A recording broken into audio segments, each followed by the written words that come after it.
Well, good evening, good evening, and welcome to the Pastor Will. I'm live right here, and y'all, we actually have an audience. Can the audience make some noise for us?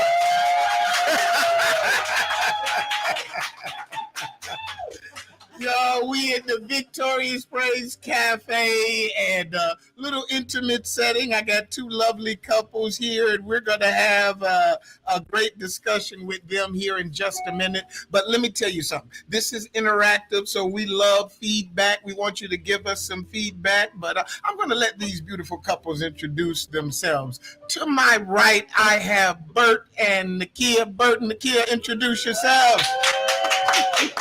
Hi, I'm Nakia Wilkinson Pickett. I'm Deacon Bert Pickett. You gotta give me something about you. Tell me a little fact about you and something about you. Yeah, well, I'm originally from... I want y'all to talk up because we got the mic is over here. Okay, I'm originally from Brooklyn, New York. I've been in Victorious Praise now for almost 10 years. Time is definitely flying by. I'm an attorney here in the Raleigh-Durham area. Hello, this is Deacon Bert. I've been here since about 2015, 2016. We met at growth groups. She was stalking me ever since. So We're going to get into that in just a minute, these stalkers. I also have here Darius and Ebony. Come on, let's welcome Darius and Ebony. Introduce yourselves, guys. Hi, I'm Ebony Leaf Middleton, Hi, everybody. I'm Darius. and we joined back in August of last year. So it's like, Okay. Well, welcome. And we're excited tonight about doing this. I call this Young Love. And I want to explore some things here with two young couples. And Darius and Ebony, you all have a future date coming up. yes. And I think I'm invited. Yes. You definitely are. Do we want everybody else to know your date, or is it a secret? We can say what month it is. I think Ebony said, some of y'all, I don't want y'all to show up. That's why I didn't say nothing. Smart man. June. So they're going to do it in June. Awesome. So I'm really excited about this podcast, and it's giving me an opportunity to kind of get out of my little office. And so if y'all want to look at this, I'm going to show you again. EJ, show some of the shots here of some of our audience folks. They got a little snack, something to eat. Y'all bring me something to eat. Go over there and show them what's in the cafe, EJ. Look at that. Ain't that something? Look at Victorious Praise Café. Amor, are you serving tonight?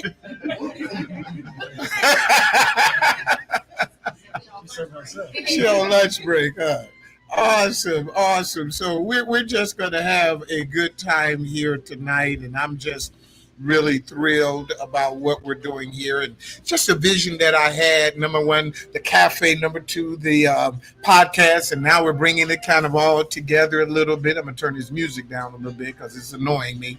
I was trying to sound a little, jazzy. Got a little jazz music going in the background. Got people sitting at the cafe. They can. What did Michelle tell us to do? She said, "What was that?" She told us to do this, and then she said, "Then you can do that, and then if you really like it, all right." Well, that's what I want. So we're in the cafe. We got a little food, got some snacks, and we're gonna have some discussion. So I want to talk about meeting. I've heard different stories, and I want to hear your stories about how you got together, how you met. And I'm going to start with the youngest couple, Ebony and Darius. By the time we met y'all had already found each other. But how does the finding part happen with you all? I'm going to tell you all why I want to have this discussion. Some of us are are thinking about getting back in the dating pool, y'all ain't working with me. Trying to figure out what we're going to do with our lives in the future. And some of you out there. So listen, if you have some stories, go ahead, put them in the chat. I might share them. Or if you have some ideas on those that are thinking about getting back in the game, I guess I'm going to call it that for right now. Go ahead and put something in the chat. I see quite a few of you all are on with us. Y'all make some noise online. Let me know that you're there. Give us your stories. I see my sister's on. So Marshetta, I want you to put a little story in there so I can tell your story about you and my brother-in-law. But go ahead, Ebony. So Darius and I actually connected online firstly. Oh, wow. And we met officially in person at a outlet, the mall in Chapel Hill, at a restaurant called Trilogy Restaurant. So that was actually our first date. So, and then from there, it was history. She We had a getting great, my money ever since. we had a great first date at the restaurant. So. Well, Darius, you're gonna have to give me some information on what was the dating site, just in case. I want to, if you found Ebony on there, it must be a pretty good site. It was more social media, like the Facebook, The Facebook, Instagram stuff. friends Okay. with friends type thing. Okay. Awesome. Awesome. We started connecting, started talking, and from there it was just history. We went out, enjoyed each other. We was stuck, locked in together since. Okay. And how long ago y'all met? About 5 years ago. Oh, it's been 5 years. Yes. Okay. Awesome. Awesome. Well, very good. Very good. Let me switch over here to Deacon Bert. Tell us your story, Bert. Yeah, my side of this. Right. My side of this. Before, let's see, she was still at the church. She was, greeting, and she was a greeter. Everyone. Greeted everyone, but she greeted me a little bit more, I think. Now She put a little extra cream in the coffee. Who was that? So Pastor started growth groups, and we was in the same group and just started talking and get to know each other a little better, and we just went out on a first date was Chick-fil-A, and it's been up ever since then. I supersized a drink, fellas. Can't go wrong with that. She said she wanted a small drink. I said, no, just take a small. I said, no, I'll get you a large drink. Nothing wrong with that. So, The reason why, since I wanted to be very low pressure, just in case it didn't work, I didn't want him to feel like I owed him anything. So I said, let's meet at a location where there's a lot of people and everyone says, my pleasure. This way, if anything goes left, we both have a low-key good time at Chick-fil-A. okay. So that's That's her story. That is it. I'm trying to keep the pressure off. Keep the pressure off. He go to Ruth Chris and spend $250. Right.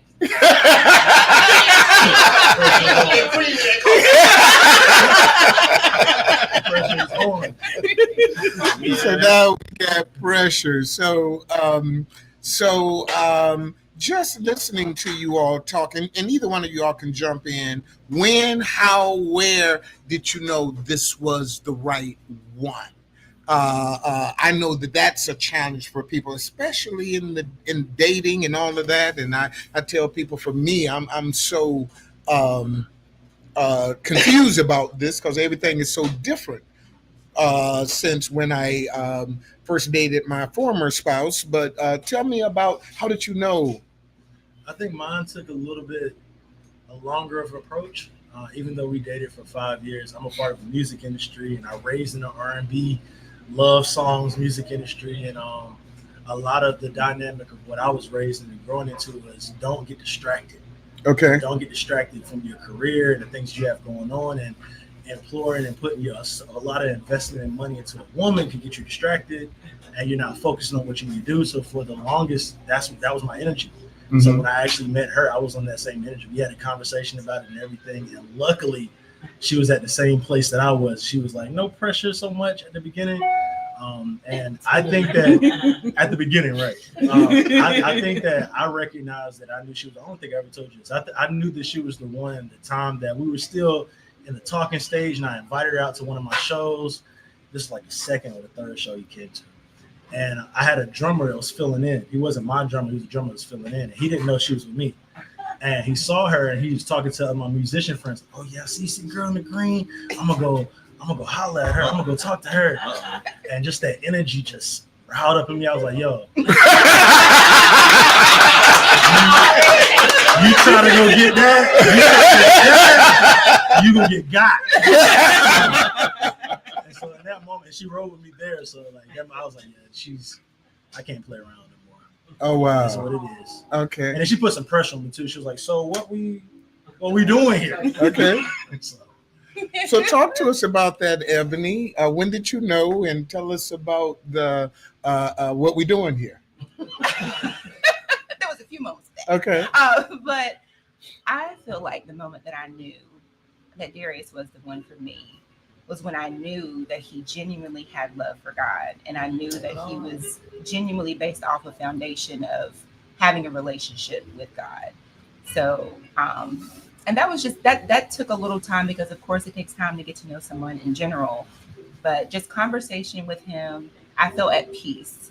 And I know that in the past, some conversations that I had with some people, it was just like uneasy, like, I don't know where this is going type of thing. But with him, the whole time I felt at peace. So that's the reason why I was like, so what are we doing? Because this is going very well. I feel good about it. So, how do you feel? So that's kind of where that came from. Okay. Awesome. And so church service at Growth Group, Chick-fil-A, which one sealed it? Was it the extra fries or the super size? It was neither, honestly. Our relationship started off really well. And then 6 months in, I had a medical emergency where I had to have emergency surgery. I don't have any family in North Carolina. And so we were dating just for 6 months. He was by my side. He took me to the emergency room, was in the hospital with me. I mean, when I got out of surgery, after being in there for like 4 or 5 days, he was there every single day. When I got home, he was there. He made sure like I had everything I needed. He would go to work, come home. Like, I knew he was like all in, and he was a good person. Then all his friends said everything. And when your female friends say, "Oh, he's a good one," then I was like, "Okay." So I knew, and also I knew that his parents, the way he just spoke about his parents and how he was locked into his family, I said, "Okay, he's checking off all the boxes, the important boxes on the list that I had." Okay. Well, same thing. We just talked about family all the time. That's a big part of both of our lives, whatever. Even when my mom was living and stuff, she was like, son, I don't want you to be no gigolo in life. I was like, Mom, I ain't gonna do that. And it was just her personality, her love for God, her love for Christ, the love that she showed in general. I mean, and then 6 months later, I had an emergency. I had a stroke. So she called. So 6 months after her medical condition, so you have a medical condition. So we was already to the death do you parts to walk. You said y'all get y'all up front. She was like, if this is the worst that can happen, I think you might be do that. We can do this. Like, ain't nothing stopping us right now. So she just is a caring person, loving person. It just glows, and just when somebody's there for you when you're down and out, sure. That's pretty much it's done after that. So that's it. Okay. Awesome. To the fellas, how much I don't know, this is a loaded question. So one of the things that we struggle with is looks. And my philosophy is what's inside of the book is very, very, very, very important. But I may not even open it if I don't like the cover. So talk to me where on both of you, as it relates to physical attraction, the book cover. And we can get into what was inside of the book. But my challenge is just to get the book open. You know, I'm walking past it and I've got to be able. So I know people say maybe you should start reading the book first and then check out the cover. I don't know. But Darius, talk to the brother. I'm not like that. I gotta be appealed visually first. Okay. Before I even want to take a step. And I think my visual appearance is also the energy she gives me. So it's not necessarily her physical attraction, but it's her interest. It's her aggressiveness in the conversation. Her energy into the conversation, her brightness, her glow, her smile. Things like that actually makes me more interested than looking at your physical appearance in a nutshell. If you have that elegance about yourself that makes me draw more to you, I'm not so necessarily worried about what you don't have because you've already drawn me. So I have to be drawn first, though. You can't expect me to be interested if I ain't appealing.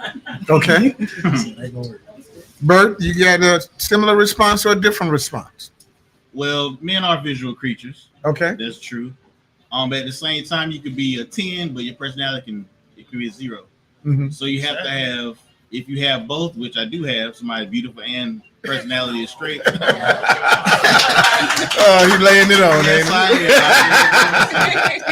But it's about the person and how to communicate, and how to communicate around other people. Just how they walk, how they talk. It just is important as just the outside of a person. Because once you see the outside, yeah, that's nice, but then what's after that? So show me more, and that's what you have right here beside you. Okay. So be honest with me, ladies. Do y'all start from a different place or not? I'm curious. I'll start with you, darling. Do you all start with looks or do you not start with looks? I think we start with looks. Okay. Absolutely. I like tall, dark, and handsome. Okay. Well, when I had hair now, I'm telling you. So, but yeah, you do you're attracted to them physically, and then you get to know the personality. Like Bert was saying, like if the personality doesn't match the physical, it's not going to go anywhere. It will work for a little bit. You show them off to your friends, like, girl, he's fine. But then it's nothing there. And for me, I need to be mentally stimulated. I like to have good conversation. I like to know where you're going in your future. There's things for me that are super important. And above all is like your relationship with God. If you don't have a relationship with God, for me, it was just a deal breaker. Okay. Ebony, you want to jump in on that for me? I 100% agree with her. Okay. I definitely was attracted physically as well. Tall, dark, and handsome. But mentally, definitely is something that is needed. Having that mental attraction as well, because like the fella said, if you don't have that can make a 10 go too fast. So, being mentally stimulated and being able to have intellectual conversation with somebody and not just, what's your favorite color? Blue. Oh, okay. And then that's it. Okay. All right. I'm going to open up some questions here. I got some more questions for you all. But we are here talking to two young couples about, my topic is called young love, because I want to know how you get from young love to old love. I was married for 34 years and I thought I did a great job till I got to the end. I always tell people I had a great marriage until I didn't.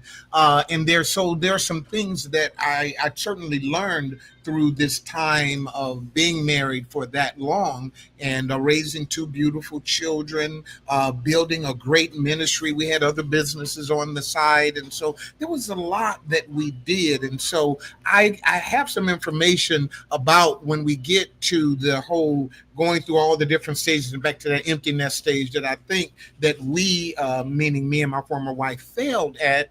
But we're talking about the beginning stages because we've seen a lot of couples in my years fail at the beginning. The beginning is called the honeymoon period. It's before you all are right there in that honeymoon. And honeymoon period is an interesting concept because it actually doesn't mean that you're out on a honeymoon. It just means that it's just you two. It's before you introduce anybody else if you're going to have children or whatever. But it's that period where the two of you are trying to figure this out. We're jockeying for position and who going to do what, who going to wash the clothes. Me and my wife had a knockdown, drag-out fight about ironing shirts. And it went on for like 2 or 3 weeks. And I was determined she was going to iron my shirts, and she was determined she wasn't going to iron my shirts. And so I'm going to hear some of that conflict with you all at the beginning of a relationship. And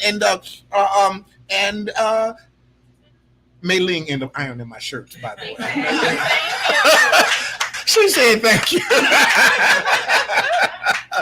But we have these different challenges at the beginning. So the second question that I have is, how have you maintained your love? And perhaps if you want to share some of your challenges, because we have that dynamic. We were raised differently, and maybe you was raised thinking this is what the man's supposed to do, this is what the woman's supposed to do, and vice versa. I want a woman who's gonna be barefoot and pregnant and say yes sir, and cut off the corns on my feet and then lay back and hold on, Pastor, you ruining all your prospects. You talking about 1952? This is 2020. Right. Them days is over. So, all right. So, talk to me, Ebony. The biggest challenges, and how have you? Think about something that was really a challenge, but y'all figured out how to get through it, because obviously you're still here. Or maybe it ain't. Maybe you're still challenged with it. Talk about it. I think for us, it was having one-on-one time with each other, just to sit and to be, because we're both very busy people. So we have a thing now where we do Friday date nights, and it's mandatory. Yes. If we Well, you see how she just hit that? It's mandatory. If you said that was a reminder to me, like, don't you forget. If we forget, then we'll catch up on the next weekend.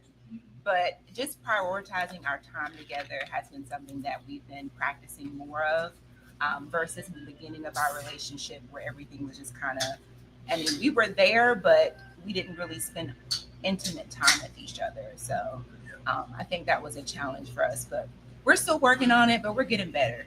Okay. Darius, now, did you do a lot of traveling, and do you still do traveling with the music? And is that kind of a challenge for your relationship, because you travel, the music industry and all of that? Yes, sir. It has been. I think anything's a challenge if you don't put the work in to fix it and to really compromise and bring things together. So being in the music industry, where my dynamic of singing is to women and to travel around the world, and my wife hasn't necessarily traveled as much, and I'm on the road doing certain stuff and always on the go, that can bring some type of conflict, and that can bring some type of, I need time with you too. But I don't, to me, that's not one of our biggest issues. I think that you really see what you're dealing with when somebody's at their lowest. And I think that me and her both have dealt with so much loss in these last couple of months and years. And for us to be there and to grow closer to each other and to love on each other and know what each other needs and how to show up for each other, and not to give up on it, because grief and loss is a real thing. It doesn't have a timeline when it's over. So us just continuously showing up for each other, I think that's the challenge. But we don't give up on it. We still there for each other each and every day. So Well, interesting that you mentioned that, and you said you sing to women. That was one of my challenges. I preach to a church that's 70%. My business is predominantly women. Yes, I would love to have more men in the church. Men, y'all need to come to church. Y'all hear me? Amen. You need to come to church. You hear, brother? Come to church. But I was somewhere and I was listening to a Christian guy singing. And he was one of them crooners, and I need you now. And the women were screaming like I was at a usher concert. I'm like, hold on, this is supposed to be Jesus. So how do you all handle that? I'm gonna start with Ebony. Because challenges and jealousy and men sometimes, at least that's what y'all say, we can be naive and don't see stuff. Yeah. I've heard that women can be after you, and we're like, what you talking about? And I don't be seeing nothing. People be saying that about me even now, and I'm like, I have no idea what they're talking about. I just preach for Jesus. But how do y'all? There's got to be an issue. I was the first. Go ahead, man. I think it's funny. That's very. not a mature answer, but I think it's funny because with him singing to the ladies and all that stuff. And he's a crooner too. Yes, yes. He got that little smooth voice. Yes. He ain't got that hard, crunchy voice like mine. He'd be like, ooh, ooh. Even when he up there, that voice be just silky smooth. But go ahead, Mr. Silky Smooth. I've never been the jealous type though. Oh, genuinely. really? It takes a lot for me. Okay. But when I'm there, it's not good. So I'm working on that. But Okay. I'm not the jealous type. Like I said, now I find it cute and funny. Okay. Then I had to, earlier on in our relationship, I had to kind of do like, get used to it. I was like, you're a little too close there. But now it's kind of like, it's mine anyway. So it takes a lot for me. But when I'm there, just pray for me. I was going to say that I think it's the security that I give her, and the safety that I build for her that makes her comfortable with what I do, but also the mindset of me knowing what I got at home and how she cleaned for me. So she did iron the shirts for you. Oh, she do. Oh, She, now, yeah. see, that's what I'm looking for. Anybody out there iron shirts? I need somebody to iron shirts. They be wrinkly. I'm just messing with you. But you said something which is very important, because when I started my church, Bishop Wooden told me, he said, look, there are going to be temptations. And he said, sometimes when you are spiritual and doing what God has called you to do, it can also be attractive. And that attraction can draw people to you. And he says, it's your responsibility. And you said the word, which I thought was quite mature of you at this young age, that it's your responsibility to secure your wife. Absolutely. It's your responsibility to let her know you got it together.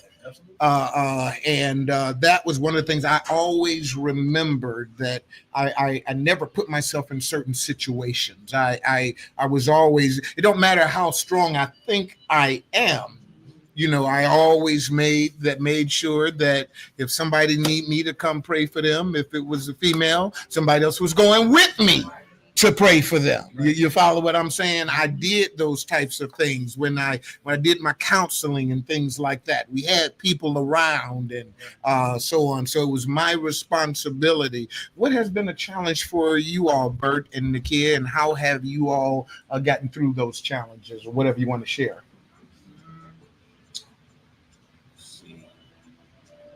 I guess communication, it always can be better. Always something can be worth doing. We don't read each other's minds, even though some things we do, like different stuff, food or whatever, something like that, movies, whatever. What's a favorite Chick-fil-A sandwich? Oh Lord, it was the chicken nuggets, grilled chicken nuggets. Oh, okay. You got the right answer. I'm messing with you, but go ahead.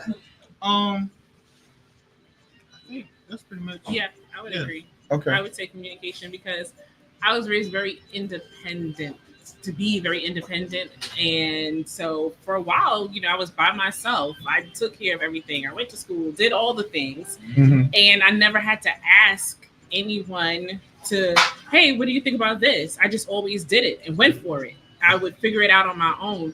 So there was a lot of missteps because I didn't necessarily ask. I kind of just went and did it. And then I was like, oh, I guess I should have asked. It wasn't even apparent to me that I should have asked. So for me, I had to learn how to let go of some of that.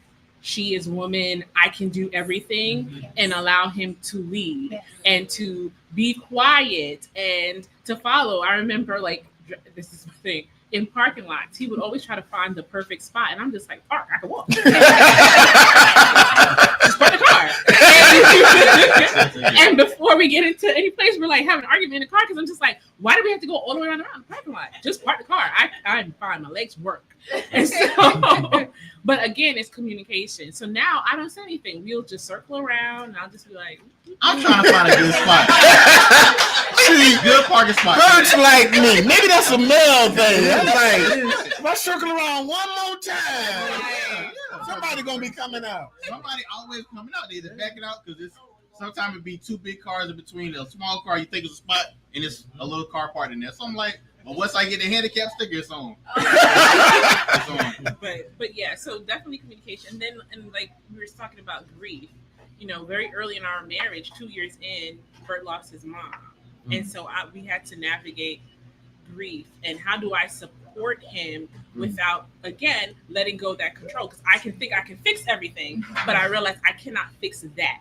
So I had to learn to just say he needs his space. I didn't get mad when I always tell like he's having an off day, so I would just take a step back. I'll go upstairs and I'll be fine with that. I was not super clingy and say, I need to be around you 24/7. Sometimes we will have an evening where he's downstairs, I'm upstairs, and that's how it is until bedtime because he needs his space, I need my space. And we're very similar. We're both born in October, 4 days apart. So we have a very similar personality. Team October. Awesome. So let me hear from who's got a question for our guests or for yours truly in our audience. Y'all have a question for us, and those online, if you have a question or some feedback that we can discuss, I'd love to hear from you all. Don't all y'all say it at the same time. Go ahead. I really admire how you said you have to be quiet. And I think one of my questions is, when you are an independent, how were you able to be submissive, to trust in him when you think that he's walking through you? That's a very good question. The first thing I always lean on that is my faith. What does the Bible say? It says I need to be submissive. I need to let him be the man. I need to let him be the head. And then I say, I'll put myself in his shoes. Will this matter 5 minutes from now? That's good. Probably not.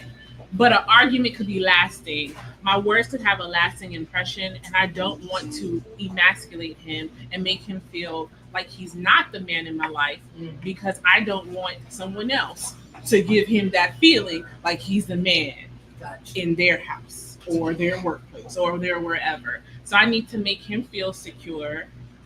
If that means being submissive and just keeping it quiet. It pays dividends sometimes to just zip it. A soft answer turn away wrath. That's good. Grievous words stir up anger. Oh, you a minister too? I'm gonna stay on that. And those of you that are streaming, I'm trying to get some of your questions here. So I would love for you all, if you all have some questions or responses, I'd love to hear from you. It's interesting that you mentioned submissive because I don't know if that's a good word in 2025. I don't know if women think that way. I've been challenged with some things when I was kind of figuring out if I wanted to date and all of that. And that was one of the challenges. Another one was trying to, tell who I was. And they was telling me I was flexing. And I'm like, no, I'm a CEO. They're like, no, that's flexing. We don't want to know about your flex. We just want to know about you. So I'm gonna get into that discussion in a minute. But talk to what do you have to say about that, Darius and Ebony? About is that just too old fashioned? I'm the hunter and the gatherer, and you the nurturer, and you got to be submissive to me, woman. Do you hear me? I'm the HNIC in this place, and we have some. I think we got some independent ladies out there. So somebody said that your response was a very mature response, but I'm wondering, is that a 2025 response? So talk to me. You all are Gen Zs or Gen Xs? You're millennials. Yes. Oh, okay. Okay, all right, millennials. That look like they Gen Zs. Thank you. I would say It's definitely not old fashioned, especially if your relationship is centered around God and around love and what the word says. You understand that that's our responsibility and our duty, to carry out the responsibilities that God has given us, because my responsibilities are different from hers. And if I try to operate in a way that she does, it might bring an imbalance in our relationship, and vice versa. If she tries to put on my situation, it might bring an imbalance. But if I'm not able to carry it, and our goal is to bring 100% to the table, I might need her to step up in a way that she's not comfortable with, and vice versa. If there's a situation that I need to lower my tone, if I need to be quiet and I need to listen, if I need to let her learn something, because I think with men, the submissiveness thing and the making mistakes, as you said, I think sometimes we just want to be able to make the mistake. We want to be able to go through something and see what happens and realize that we did wrong. And if you got a good man, he should be able to be transparent with you and say, I messed up, baby. I should have listened to you. Yeah. And that grows the relationship even more. So we've had those moments where I was like, just let me mess up. If it's wrong, just let me be wrong. Because I need those moments to be able to say, I should have listened to you. And we had those moments. Interesting response. Y'all give me too many mature responses. Y'all supposed to be young, naive love. And it sounds like y'all been doing this for a minute, because 2026. Come on now. you know, because I remember a very similar situation as a pastor. It wasn't as a husband, as a pastor. I was in a group with my executive leaders, and we were trying to make a decision. And so I do listen to my group, but I still know that the buck stops with me. I have to make the final decision, but I want to get all the input. So it was like, maybe it was probably 10 people in my executive staff at that time, and 9 of them agreed with my decision. One person didn't. Right. And but I went with my decision in the 9, and we found out it was the wrong decision. And the person who had the right decision got upset and left the church. And I always said to myself, because you just said something, you got to let me be wrong Yeah. as a leader. Right. But what I said to myself was, had that person stayed, you think the next time they told me something, I might have been a little bit more open to know, well, maybe, are you hearing something from Jesus that the rest of us? But the point is you have to have that patience to allow the leader to mess up. Yeah. And, I always say, we gonna mess up. We're not perfect. But I do say this though, man, you got to have more wins than losses though. That's true. You can't be like 1 and 10. Right. You don't never make the tournament. I mean, like sometimes, at least give me a 6 and 5 record. Get a lady something to work with. 7 and 3. And my thing was, I have a winning record. So even if I'm wrong, at least I have a winning record. A lot of great questions here. How I know we forgive, but how do you all avoid holding grudges toward one another? How do you avoid holding grudges? And we're going to jump in with that. I'll open up first. One of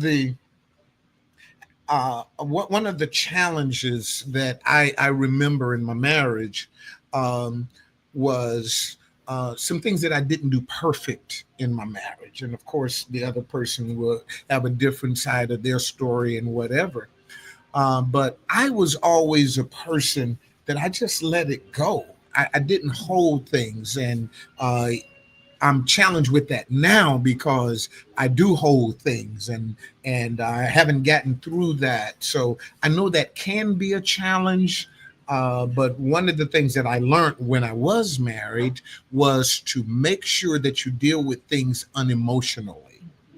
Not that you don't get emotional, just don't deal with them when you're emotional. Because when you're emotional, you're going to say some things that you can't take back. You're going to do some things that you can't undo. And that was always my thing, is that it's not that I shut down. I learned how to call time out. I learned how to let the emotion of it die down so that we can deal with it at a very practical level. And I came up with a couple of strategies that we're going to be talking about. Commercial break at our marriage boot camp this Saturday that I want you all to come to. And it was a strategy that I learned, and it helped me not to hold on to stuff. But let's start with who want to jump in on this one first? I can jump Not in. holding grudges. Okay. So I am a processor. I process everything, all information. So in the moment, if we get into an argument or I feel, and we don't really get into a lot of arguments, but I try to step in his shoes and see it from his side and his perspective, and then process it. Okay, maybe I could have done this differently. And if I could have done it differently, then maybe this would have been the outcome. So I run scenarios. And it may sound crazy, but I do. I would run several scenarios and then say, again, will this matter 5 years from now, 5 minutes from now, 5 days from now? And it doesn't. Honestly, I can't even remember the argument. And if it's something that truly hurt my feeling, like Pastor said, and we have really good leadership and education, we're not going to talk about it right then. I will go to bed. I used to think that you don't go to bed angry, right? No, I'm going to go to bed. We're going to go to bed. And then in the morning time, we usually will wake up and one of us will apologize and just say, I'm sorry. And then we'll hug it out. We'll make up. But it's really just leading with empathy, taking yourself out of the situation and saying, okay, I'm in my feelings. I probably didn't even express to him why I'm feeling like this. It may not even be about him. Right. It could be about something else. Am I having misplaced emotions? Work. Yeah. And then letting it go. You have to. I'm married to this person. Right. This is not my friend, right. My boyfriend. This is my husband. Yeah. He is an extension of me. And if he's not happy, then I'm not going to be happy. And I like to be happy. You know, that's a powerful point, because I always said, and the Bible says, and the two shall become one. And I love that empathy part, because I think sometimes as couples, we forget that if me and you are arguing and fighting, even if I win the argument, I lose because you are me. Yes. And if I win the argument, I just beat up on me. And I actually lost the argument. And so we're going to really dig. That's part of this. Going to be, you actually tapped into two of the solutions that we're going to talk about on Saturday. One is how to address the issues and the type of solution that you're looking for.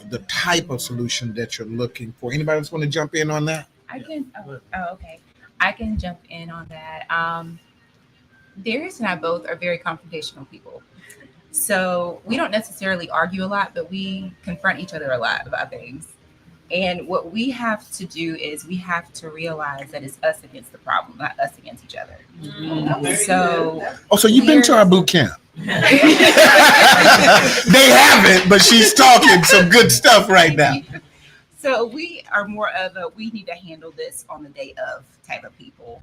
We can't really go to sleep peacefully knowing that we have an issue with one another. So we'll have a confrontation, and then we'll come up with an actual solution to the issue. Like I said, it has to be that day, because if we go to sleep and wake up, it doesn't work out well. I had a traumatic experience, and I'll be transparent. When I was younger, I was with my mother. Me and my mom had a little spat back and forth before I went to high school. And this is when the time I start smelling myself, starting to feel like, because at this time I'm the man of the house. I'm taking care of stuff. I'm bringing money in. And I'm like, nah, we're going to talk about this. And then I had to go to school. I get an alert at school that my mom is in the hospital. And I leave school immediately to go check on her. And I'm just immediately in regret about anything that we talked about. It doesn't even matter, because my whole world is sitting here on this household, and I'm not used to seeing you like that. And the sun, not letting the sun go down on your wrath, it stuck with me from that moment. So that's something that I wanted to take into my relationship. Like, nah, we're not about to go to sleep mad at each other. I don't even want that energy in our home. I don't even want that energy as we wake up going, nah, let's handle it. Let's take a break and then come back and talk to it and situate it, so we can actually lay it out in peace and in love and not hostility to each other. So it works for us. If somebody, and to those of you that are streaming, this is our podcast. We're doing it live. We have an audience here in the cafe. We got food. We're having a good time. So we're probably going to do this again. I have a couple of ideas on some future podcasts that I would like to do. I think I might even want to do one with people who failed in their marriage. People who've gotten divorced or people who've dealt with issues. And so that may be something that we'll come and talk to. I want to do one with just all men. I was going to call it It's Raining Men, but I think that means something else. I think that means something else. Yeah. It's Raining Men. Just men talk. Man talk. Man talk. Not raining men. Right. Man talk. I gotta Google what raining man means because y'all had an adverse reaction to it. It's raining. Right. I don't know what's going on with our people. I don't know what's going on. But, I thought it was a cue. Get people to come and check it out. They're gonna check it out, huh? So don't label the next podcast It's Raining Men. Man talk, probably. Okay. Somebody asked this question. We got a lot of good questions, but anybody in the audience got a question, please let us know. But give me one thing you admire about your mate. Give me one thing that you admire about your mate. I'll speak to my former wife. I have a lot of things. Perhaps the one most important thing to me was she was my biggest supporter.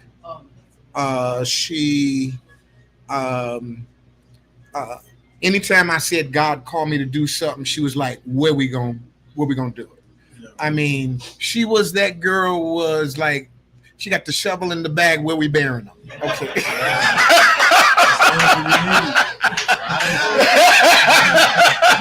No, seriously. And she was always and she always lifted me up and always supported me, and I always admired that about her. When I was preaching and the preacher wasn't going that good, she would shout, and y'all ain't working with me.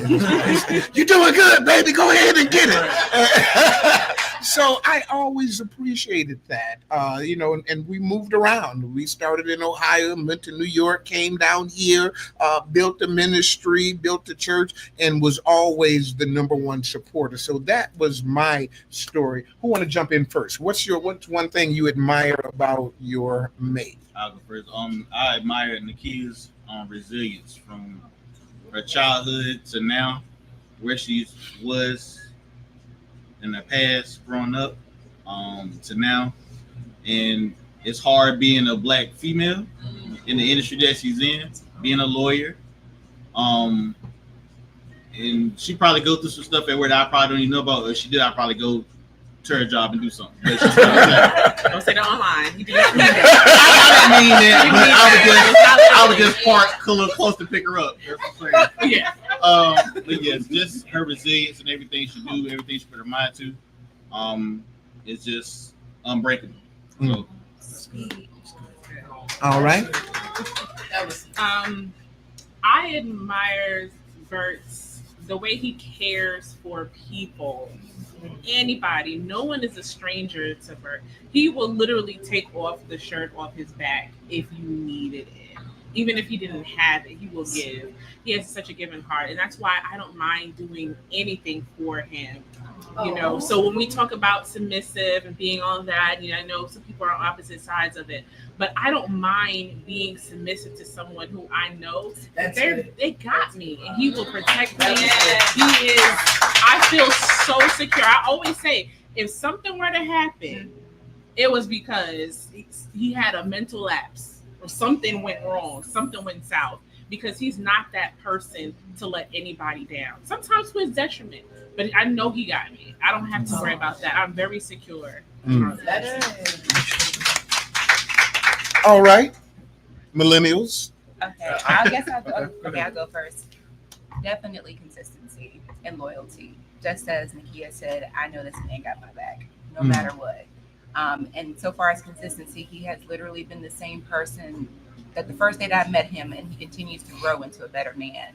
So there's no, flakiness about him. There's no, I don't know what's going on. It's none of that. I'm very secure as well in my relationship, and I'm truly grateful for that, to have someone who is stable and grounded, and I know that they're going to be there behind my back whenever I need them for anything. Okay, awesome. I love Ebony's heart. She just has a heart that's giving to everybody, and to me it's contagious. Okay. I believe that the people that get introduced to my beautiful wife love her like I do, just because of who she is, her energy and her heart and her love for people. Because of how she shows her heart and shares her heart to people, it made my heart love her even more. Wow. So it just makes it worthwhile to say you got somebody in your life that has a heart like she has, because I'll be ready to crash out on some people and her heart will soothe down that raging beast in me. Okay. So, T. Cook says, I always heard people say that you should be best friends with your spouse. Do you agree with that? And how do you work towards building your friendship? One of the books that I wrote is called First Love, True Love, Best Love. And every book that I wrote was a particular season in my marriage. No More Drama Relationships dealt with the spiritual connection that we've got to have. I think you said that spiritual part was so important to you. The second book was when we was dealing with conflict, and it was called The Relationship Battle Plan. That if you're going to succeed, you got to have a plan. If you fail to have a plan, then you're not going to succeed. The third book was Soulmate, Soul Ties, Soul Survivors, and that was looking at how we connect with each other. I know we fell in love, though that was only one connection. There's two others, and so we talked about that. But this one deals with my fourth book, which was First Love, True Love, Best Love, and it got to this place where Jesus said, I know that you love me, but I got a problem. You don't love me like you used to love me. You left your first love. And so that really got me intrigued, because I was in that place in my marriage. And so I explored that, and I learned that there's more than one type of love. There is the eros, the falling in love. And this question deals with the filio, that's the friendship love. And of course, you talked about the agape, the godly love. Do this joker love Jesus? Do she love God? And I remember when I was doing some dating, I tried the Christian dating sites. Y'all don't like me, but I'm just truthful. That's your truth, man. Yeah, let me tell my truth. Well, you said ain't nothing wrong with it, but I kept getting all these. What's this stuff that's in your skin? Melanin. So I kept getting all these people who were lacking melanin. And I kept saying, y'all do see I'm black, right? Like I'm black for real black, not the kind of black. Y'all don't like me. So I had to abandon that site. I said, Victorious Praise, look at me like I'm crazy. I walked up in here with Becky. Y'all ain't working with me. Wow. We will welcome Becky. Y'all would welcome Becky? Yes, we would. You would welcome Becky? Yes, we would. That old saying, you can't bring home true Henry. Your shirt. she probably got a steamer.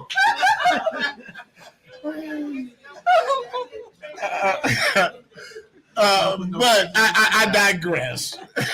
I go back to the friendship. So talk to us about that. And I think with most couples, we start out with eros. We were attracted, we fall in love. And unfortunately, a lot of couples never make it to friendship. They're just in love. And the problem with the eros love is it can fail from time to time. Yeah. You can get upset, you can get angry, you can just get bitter, and you can fall into a black place.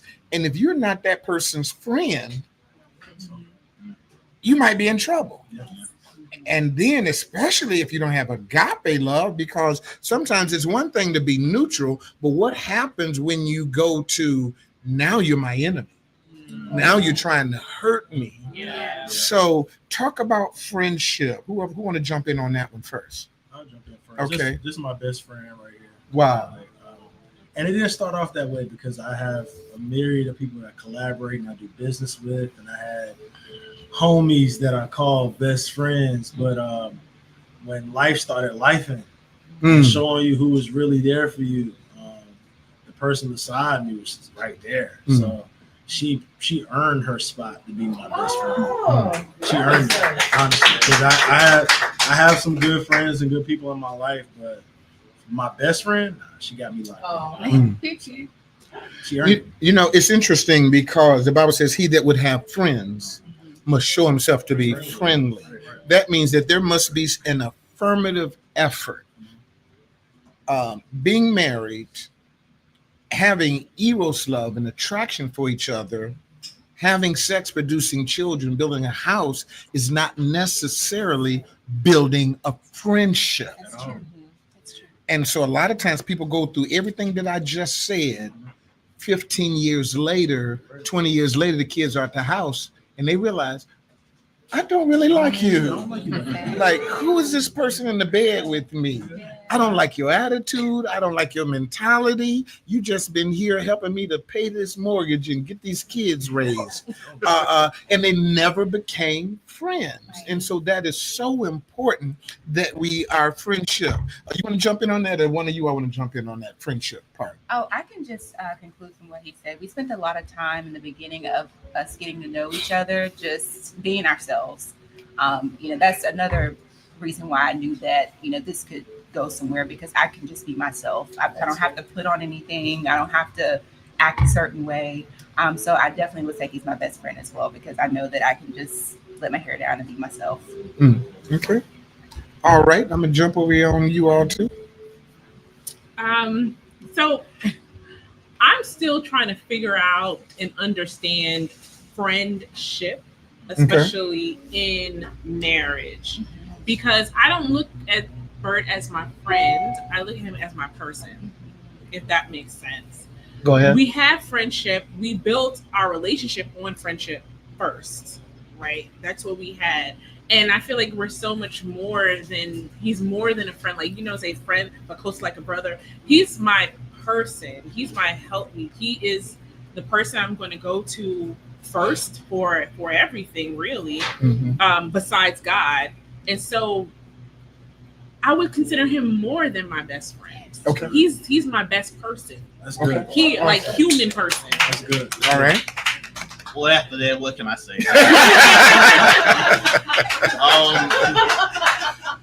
We just have so many things we likes, different things we love, and it like kind of just you just feel it. It's just there. I don't have to. Sometimes I would say we just give each other the look. Something could be happening across the street. Like, do you see that? She just give a look. I just give a look. Like, we laugh about it later. It's like we just fall out, and and then, well, another thing I do love. I do this. When you talking to, she's Jamaican, so she talks to her family. I could have sworn they was like arguing the fuss. No, just normal talk. What's going on? What's going on? No, we good. We just talking patois. I'm just like, okay. And I love that. And it's just like we just became, like you said, more than friends. Yeah. Oh, It's more than friends. And that's when you get to, like I said, things we've been through already earlier, it's like we're more than friends. Awesome. Friends. Awesome. And I would say this one last point, we can talk about culture. That's another dynamic too, is mixing cultures, because it's a different culture. So I had to introduce him to certain foods, and he introduced me to certain things. And like he said, he thought we were yelling, and I had to learn that, I can't be so loud because he's going to think we're arguing, but we're really just talking, we're having a conversation. And so but it's so much fun like he discovered Hardo bread for the first time. And it's like we went to Jamaica and I'm like, oh, this is this. And like I said, that's why I said he's like my best person because I get to share everything with him. Okay, you can't get out of here because I know Oh no. she can. Is it patois? She actually does it. She did it for me one time. Her whole voice changed. So you got to get him to go do something for you, but you got to say it to him as if he's Jamaican. Go ahead, darling. I'm listening. Come on. What? Oh my goodness. On the spot. Yes. All right. Can you pass me the water, please? That was too simple. That was too simple. He's upstairs. You got to get him to come down. You've been waiting on him for 5 minutes. The food is getting cold. All right, go ahead. Bert, you didn't hear some alcohol, yo?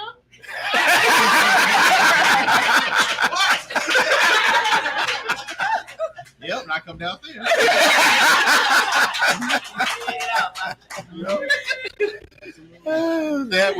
It's interesting that you say that because my former wife's family was Jamaican as well, and from her on down, they all spoke just what I call regular English. But her next sister up and her mama, I mean, it was pure patois. And, they cooked the ackee and saltfish. What's the stuff in the jar?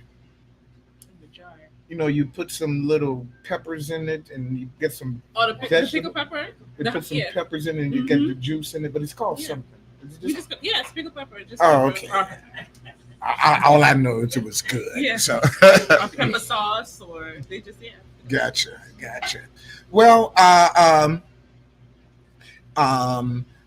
great time. I want to appreciate you all. We're right in here a little bit over our time. Well, we started late, so we hung out for about an hour. And I want to thank those of you that joined us and streamed with us. Come on, let's give our guests a great big hand on tonight.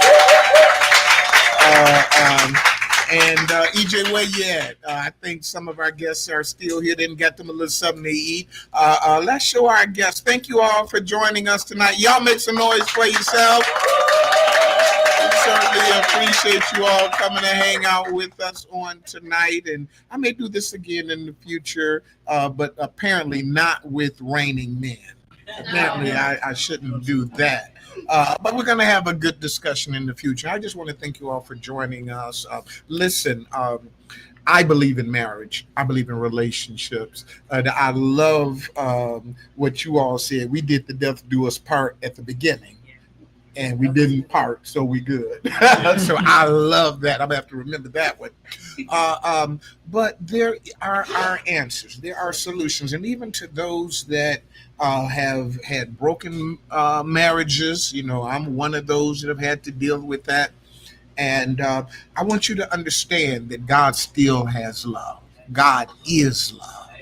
And you can't walk around feeling less than anything because the Bible says there's therefore now no condemnation to them who walk after the Spirit and not after the flesh. And so the reason why I'm so passionate about this is because I just believe God. I trust God. And I believe that God has somebody for us all. And I love these young couples coming on, sharing with us their story. But I want you to develop your story. If you're married, join us on Saturday. If you're single, join us on Saturday. If you're dating, engage, join us this Saturday. Go to victoriouspraise.org/events. We're going to have a great time. The last time I checked, we have over 50 or 60 that have already registered. So we're going to have a great time on Saturday. I'm telling you right now, you do not want to miss this. We got 5 power couples. I'm going to be teaching. They're going to be teaching. We're going to be doing some breakout sessions. We're going to do some boot camp stuff and some retreat stuff. So we're going to have a great time this Saturday, and I hope that you will become a part of that. I think I got a little flyer for it. I've been talking about it. But I do want you all to make the effort. Go to victoriouspraise.org/events. victoriouspraise.org/events. We're going to be talking about the 10 commandments of marital success. The 10 commandments of marital success. If you're struggling in your marriage, and I just recently had a couple come into my office and they both was ready to divorce. They was finished. They was done. They both said it. I need a divorce. I need a divorce. By the time we finished that meeting, they were signing up for this boot camp. They were signing up. We peeled some onions back and we realized that it's true. My people are destroyed for a lack of knowledge. And sometimes we will make a decision based upon information that was invalid, that was incorrect, and you build on top of that. And so this is what had happened with this particular couple. They had some bad information and they've been struggling with it for years. And if you build your house on sand, guess what? It will fall. But that don't mean that you can't build a house. You just got to go back and get that foundation right. So I want you all to join us, share this conversation with someone. Those of you on Facebook and YouTube, share this with somebody, and then also invite them to come out to our boot camp on Saturday. I love you. I thank God for you. I appreciate you. And remember this, don't just live life, live a victorious life and have an amazing day. Let's give God a great big praise. Thank you all. We appreciate you. We appreciate you.